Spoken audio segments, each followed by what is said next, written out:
Hello and welcome back to the Small Print Podcast. I'm your host Elise and I blog at roulettereader.wordpress.com. I'm Dawn and I blog at bangbangbookblog.com. Today we are coming at you with an ARC review of Wintersong by Jae Jones.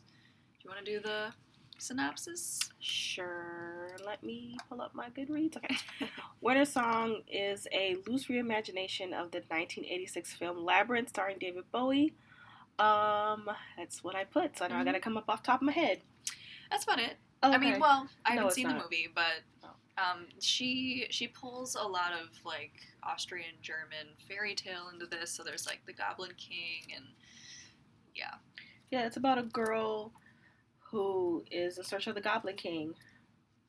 That's really bad, but if you're listening to this, you know what the book is about. That's how I feel. No, I kind of agree. Okay. So first we'll do our spoiler-free edition, and then we'll go into the brief spoiler edition. Yes. So let's get started. All right. Let's start with the good. Okay. What did we like? I like the grandma. Grandma was great. She was very mysterious. I wanted a little bit more from her. Yeah, she is kind of like this pseudo-senile character, which is hilarious, but also she adds to the overall sort of mysterious and dark tone of the novel, which is something that I was really drawn to. You start with this creepy prologue about, this girl and this Goblin King, and he keeps asking her to marry him, and she refuses, and it was very ominous. And then the grandma and her advice, I guess you could call it, and just her warnings really kind of added to the she kept saying, take care of your sister, and you're just dropped into this plot, so it's all like, ooh, what's going on? Yeah. I liked that. She was kind of funny at times. She added a little bit of comic relief. I liked the grandma. I agree. I wanted to know more about her history, why she knew so much about the Goblin King, and seemed to have all of the answers that the main character Elise needed. Didn't quite feel like we got that, but we'll go into that. Yeah. The only other thing I liked was I liked the visual of the bloody peach. I know that's not new. There's always like blood and apples but I don't know. I thought that was, and the peach, I think it was like poisoned, or she ate it and then she kind of went into some kind of a drowsy state or something. Yeah, it was definitely spiked with something. Yeah. It was like cursed or whatever. Yeah, I wrote down the Goblin Market as something that I really enjoyed reading about. Yeah. Again, right at the beginning of the book, she and her sister walk into this marketplace, and it's like everyone is kind of off. And there's like fruit and flowers and toys, but when Liesel kind of takes a second glance, it's not what it was originally when she looked at it. So like the peaches and some of these other things. I thought that was really cool. And then my last thing I will save because it's a spoiler. Okay. I thought Twig and the other one were okay. I think if they were developed a little bit better, they could have been interesting, but they were okay. Mm-hmm. Yeah, I have nothing to add about those two.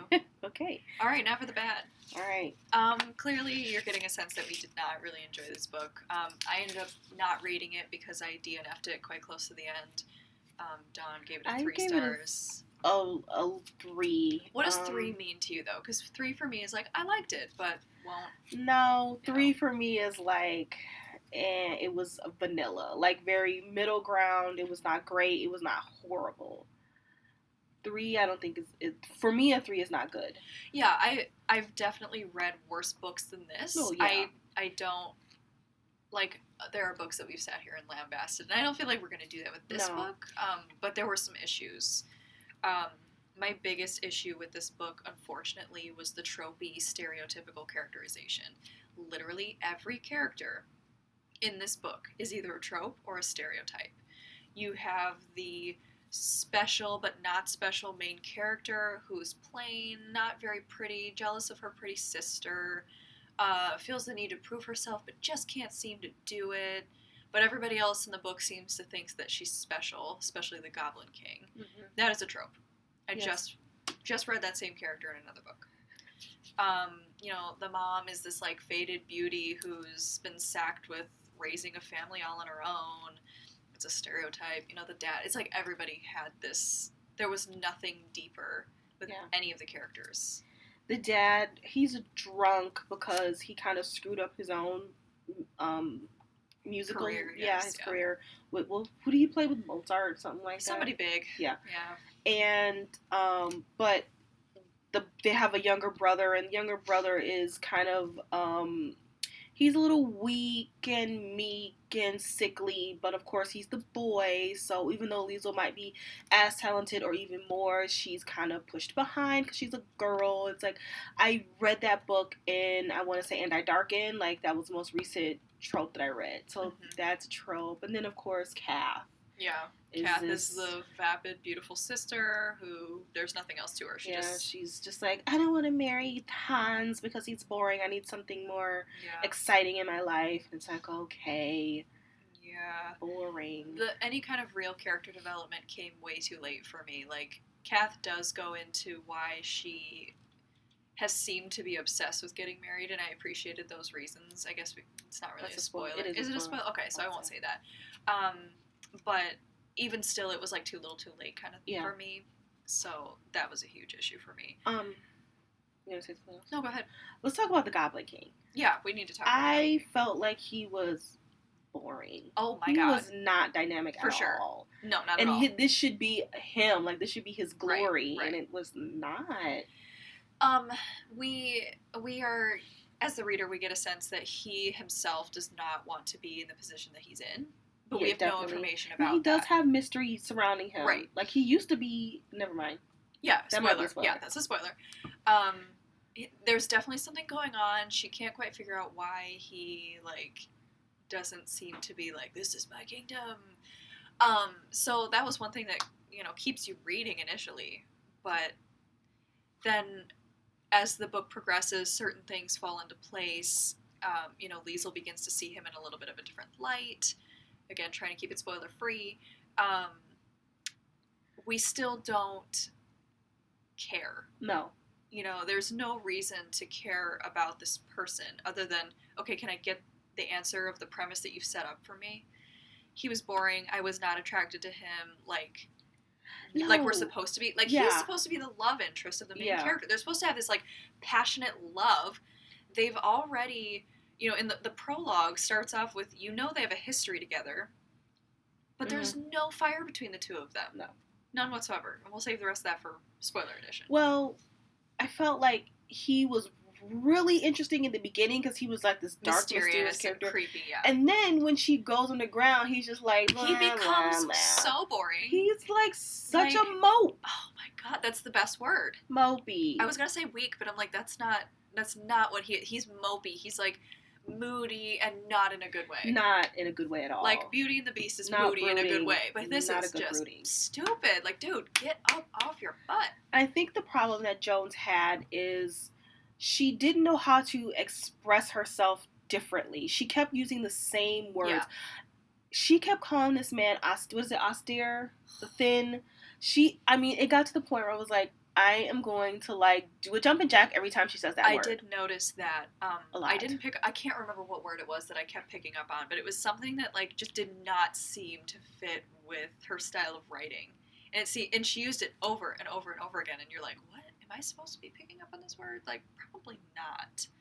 Yeah, it's unusual. Even her description of him was not sexy. No. He's extremely thin. I think thin men are attractive. Well, it's like David Bowie. Yeah, I think that's who she was trying to describe. But I personally don't think David Bowie is all that attractive in the face. No, but he's a very unique-looking individual. Yeah, but she didn't, like, okay, so for example, like, Benedict Cumberbatch, he's not a classically handsome man, but everything about him makes him more attractive. Very appealing. But she didn't convey that well. Yeah. It was just he's pale and he's gaunt looking, he's thin, and, like, that's not sexy.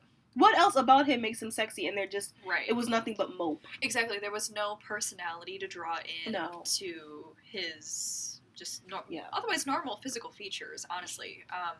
It was disappointing. Like, the Darkling is a better way of how she made this horrible person. I mean, the Darkling was evil. He was evil, and he there was no coming back from all the things he did, but he was still quite a sexy man.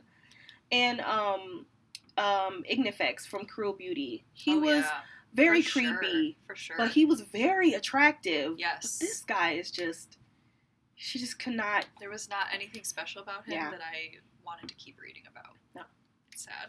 And you need that. You need that from your Yes. your male protagonist. Like, pacing, I think, is the last thing I'll say before, that I have. I've read books before where this happens, where, a major plot device is resolved in the middle of the book, and then another issue arises. Star-Touched Queen is a good example of that. I didn't have a problem with that book. It was a little jarring at first, and in Wintersong, it's the same kind of thing. I don't want to say any of that. I don't know if it's a spoiler. It is kind of a spoiler. Okay, well, the pacing was off. Yeah, the pacing was off. I'll just leave it at that. Like, we had this big build up, and then it was resolved almost like 150 pages through the book. Yeah. And you still have 150 to go. And then you're like, okay, what's the issue now? Mm-hmm. And at that point, I'd already lost interest. So that did not help me out. Yeah, that was a big issue for me. The pacing was bonkers, and then it was convoluted. It was just... So the rules did not make sense. Yeah. The rules that he kept pulling out of his, like, mind or wherever the hell did not make sense, but it seemed to make sense to Liesel, and I'm like, no. It was just too much. It was way too much. She needed a better editor. Just to be like, you know what, let's take this out, and let's focus on this, and not all this other stuff. Yeah. It was too much. Yeah. We didn't really talk about Liesel that much. No. Again, that's a problem. Yeah. We don't care about her at all. She's was annoying. A trope. She's Absolutely. Just, I'm not as attractive, and why do you love me? No one else thinks I'm attractive, and he has to keep explaining to her over and over and over, I love you because you're an amazing person, because you're musically talented, blah, blah. It's over and over and over. She just constantly needed reaffirming and validation, and it got annoying after a while. Yep, that's pretty much all. That's who Liesel is. And she was kind of I know what Jones was going for. She was trying to make her she's already flawed from the beginning. But at one point, the Goblin twins, Twig, and I can't remember the other girl's name. Thorn? I don't know. They are warning her against the little changeling ghost kids. And one page, she's like, oh yeah, sure. And then the next page, the ghost changeling kids come and tell her, oh no, follow me out, and I'll get you out. And she finds herself in trouble. I understand that you are trying to write a flawed character who makes mistakes, but don't have her make the big mistake 2 paragraphs apart. Mm-hmm. Let's not do that. And she even says, oh, you told me not to go here, but I'm going to do it anyway. The reader already knows that it's not. Don't do that. Yeah, it didn't work.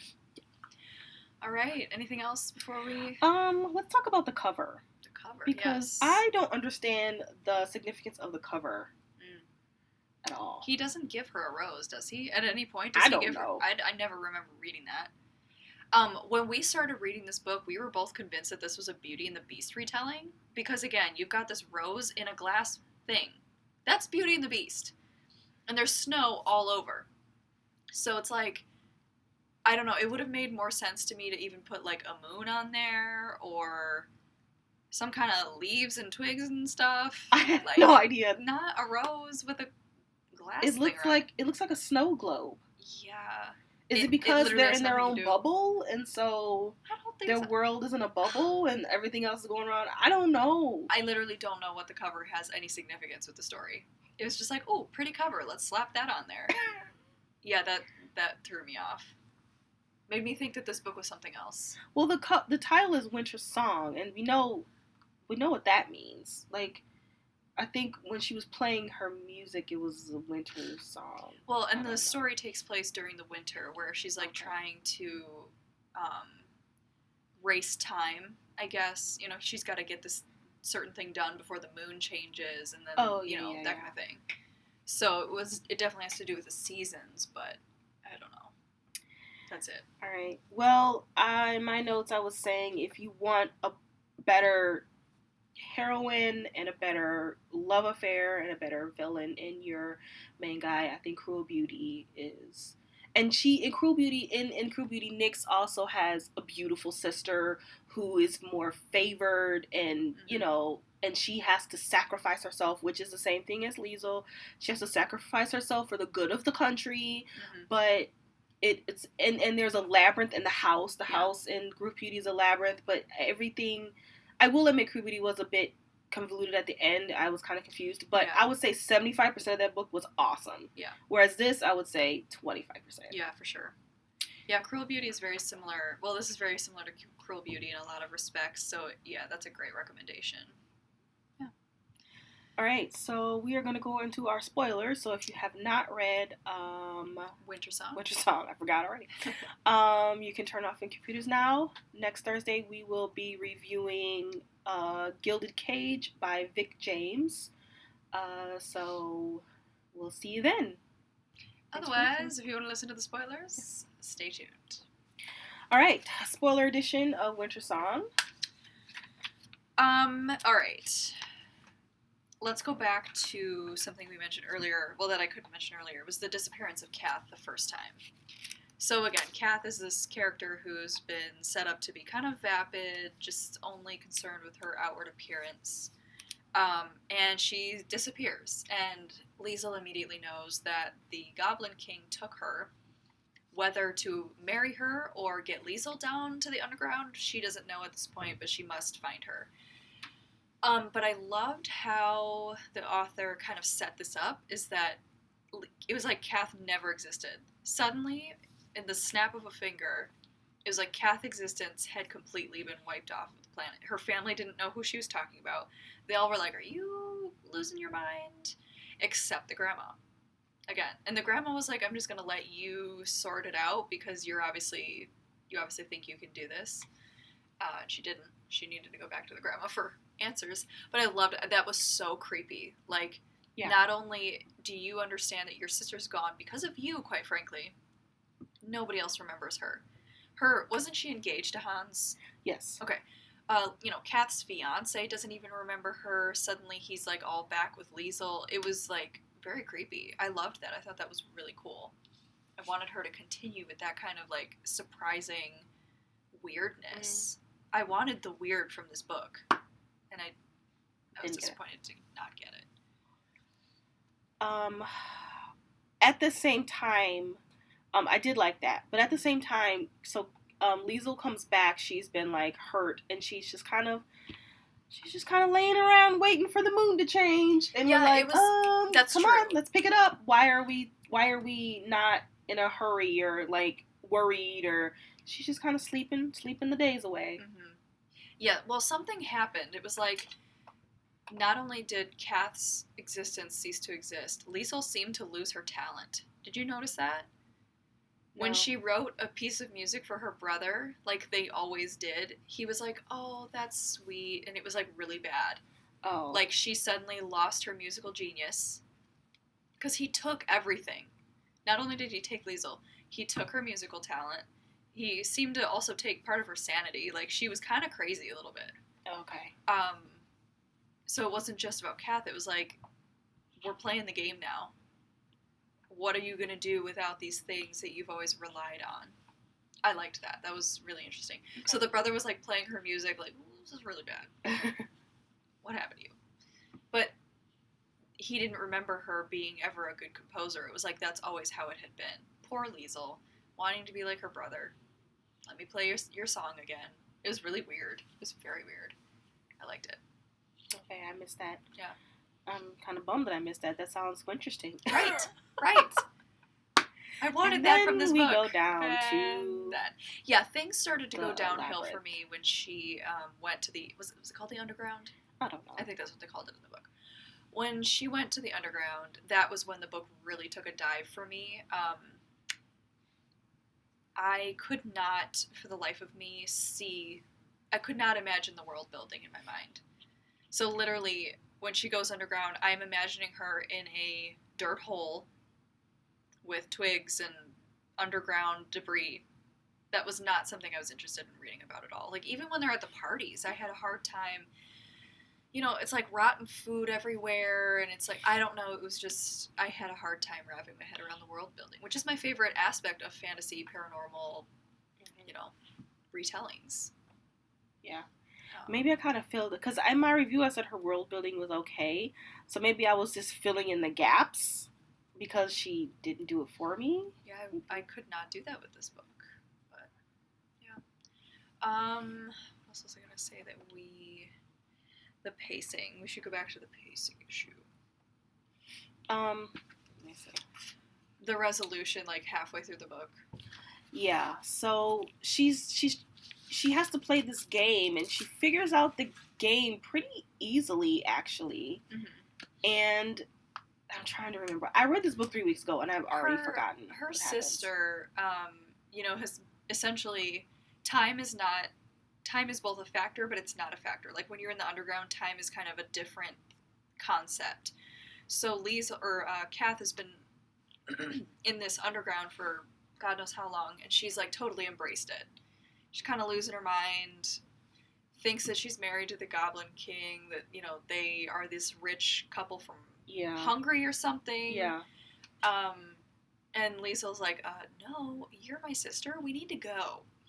So eventually she persuades her sister. I don't remember what she does to kind of pull her out of this trance. So yeah, something happens, I can't remember. I think, she sings. Oh, she plays that flute that he gave her.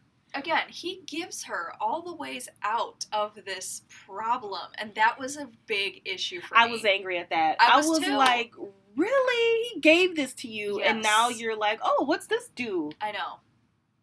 So, okay. Yes, that's right. She's able to pull her sister Kath out of this trance because she plays this flute that he gave her. Because, of course, he knows that she's a musical genius. So while Kath is lucid, they dig their way out of this underground, get out, but then they're not really out. I didn't get that part. I had to reread it a couple times. Something with a lake or something. Yeah, like they were under a lake, but they were above it. It was really trippy, but convoluted. So he explains, like, oh, you got out, but you still didn't win, because if you go back with your sister, the world will cease to exist as you know it. Like, there won't be any seasons, and if there's no seasons, there's probably not going to be any food, and blah, blah, blah. Like, he basically lays it out for her what's going to happen if she goes back. So then she's like, oh, well, crap. It's like, really? So we have to sit here and watch her solve the issue, only to be like, oh, just kidding, didn't tell you the whole story. I hate that. That made me so mad. So, of course, she lets Kath go and then goes back down to the underground with him to marry him. Mm-hmm. And that's when I was like, you know what? Peace. Deuces. Bye. Well, I kept going. And then one thing that got me, like, she's, like, so horny. The entire book. Yes, she is. She's like, love me, touch me, touched me, my body tingled. And then... but it only happens after she's, like, seems resigned to the fact that she's going to be down here. That was what was weird to me. I mean, even in the market in the beginning, he looks at her, touches her, and she's like, oh, he touched me in some kind of freaky way, I don't know, without touching her, like he looked at her or something. Okay, right. Because everybody ignores her, and he looked at her, and now all of a sudden, she's, like, horny. And that was just uncomfortable. Yeah. So she's like throwing herself at him, and he's always like, no, I must have you all, or I can't have you at all. But he doesn't really, and she's like, please just tell me, what is it? What is it? He never explains what that means. So all she's getting is more like angry and frustrated. And that's, again, it's like the trope stereotype situation here. He's like the all-knowing, male love interest, and she's the naive, sexually desired, or, it was just weird. It was a weird mixture, and he never makes her his equal. At least he didn't in the, parts that I was reading. So I don't like that when the main characters are lording their mystery or their information over the other character without giving it to them. Yeah. That's what this whole book is. Oh, yeah.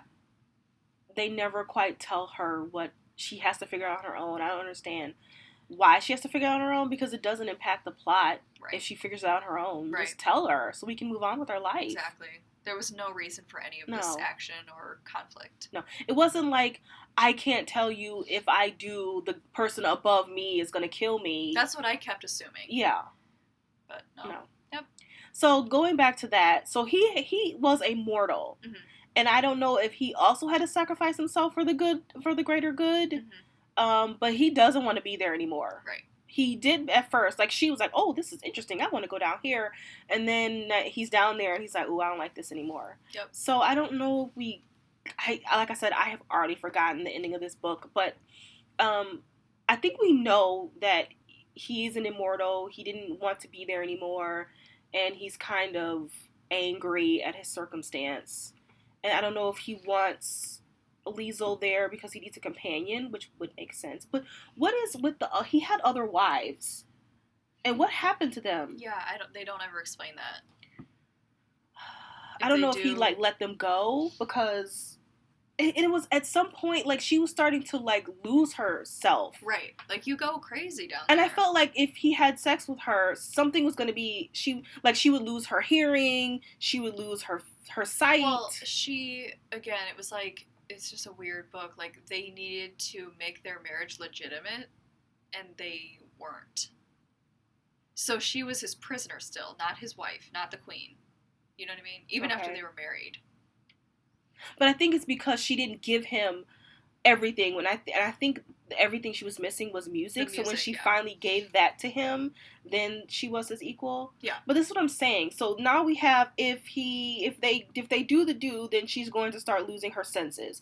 That's a huge plot that's just thrown in all this other crap. Right. And so that doesn't even really get resolved. Nope. It just doesn't go anywhere. No. And then all his other wives and who he really is, and it's just so much story. It just needed take some of this out, and it would have been a great story. Right, I agree. The editing and the pacing was a huge problem. It's like, when you read the synopsis on Goodreads, it sets it up as, one thing, and then it's like, oh, but they only find out that marriage is just the beginning. It's like, what is this book even about? It was weird. And it's a standalone, apparently. No. I doubt it'll be a standalone. Let's talk about the brother, because I had a bit of a problem with him. Mm-hmm. He, in the beginning, he had some health problems as a child, and they explain in the end, if I get this correctly, he's actually a changeling because Liesel made a selfish prayer or some reason, but he's still alive. I don't get that at all. Right, the rules don't seem to apply to his family. No, they don't. And he's very weak, and like, of course he's a boy, so he gets special treatment, but he's always like cowering in corners and like in shadows because he can't do anything. He doesn't have the confidence to even stand and like play for this group of people that comes to see him play, and like, I don't know, it was just, he was annoying. But he's gay. Right. So then that is kind of a horrible stereotype to make this weak, meek kid gay. Mm-hmm. I didn't like that at all. Well, the whole thing has, again, nothing to do with the entire book. It really doesn't. Nothing to do. It was just just check off. Yeah, check. I got a gay character. Like, check. I got a black guy. His lover. Check that off. Yep. And that's not how you do that. That's not how you put characters in your books. Just because you're trying to make a checklist. I mean, if you're going to make a love interest a minority, then make it a part of the time period that we're in. So we're in the 18th century, and are there black people in Germany? People don't. I don't know. People don't know but how. He said, this is what was weird. Like, this guy was clearly pro-slavery because he said that he got this kid when he was like in Jamaica or something. Like, this is just what is happening. She doesn't give any historical relevance to his character at all. She gives his character no personality. He never speaks. All he's there to do is accompany. Again, it was very creepy. It was very weird. Like, he has no faculty whatsoever. He's just in this story. Just to be in the story. And once again, the brother being gay is that cause for persecution at this time. Oh, yeah. How are gay people treated in 17th, 18th century Germany? Nothing. We get nothing. How is the father, like, is the father treating him differently? Does he know? Doesn't impact the plot at all. No. And that's not good. Yep. That's a problem. That's all I have. I think we pretty much summed it up. There were some problems. There were some problems with this book. I think some people will like it. I think a lot of people will like it. Yeah, it's got something, but it didn't quite deliver. I just felt like this book was really dull. To mention, this book was originally an adult, like, erotica, and I almost wish it had been, because in erotica books, they don't really give much plot. Right. We talked about this. It's like, Erotica is a form of literature, but it's not a critical form of literature. No, So, you give the people what they want. Yeah, so they want tropes. Right. So you want these, familiar, enticing kind of like stereotypes to like just the whole point is to entertain yourself. It's like not for a critical YA novel. Not when you're trying to actually like write for teens and, be something other than this adult erotica. She clearly decided that she wants to do something with this book, so she said if it's going to be marketable, I need to make it not adult erotica. But it needed a couple more edits and rearrangements. Or it just needed to be erotica. And I think if it had just been straight erotica, I think it would have been fine. It would have made sense. Yeah. But as reading this not as erotica, you expect certain things in the end. You expect certain things from the narrative, from the plot, from your characters, where you don't expect those things with erotica. Yeah. So it was like, there was just, I don't know. I read an article where she gave this book to Marie Lu, who's like, I guess her kind of mentor, and Marie was like, you definitely have a story here. And I agree, but Marie should have been like, girl, you need to edit this like 60 times. Like, she's attaching your name to this book. Yes. She's talking about you. And Marie does fantastic character development and world building. That is her.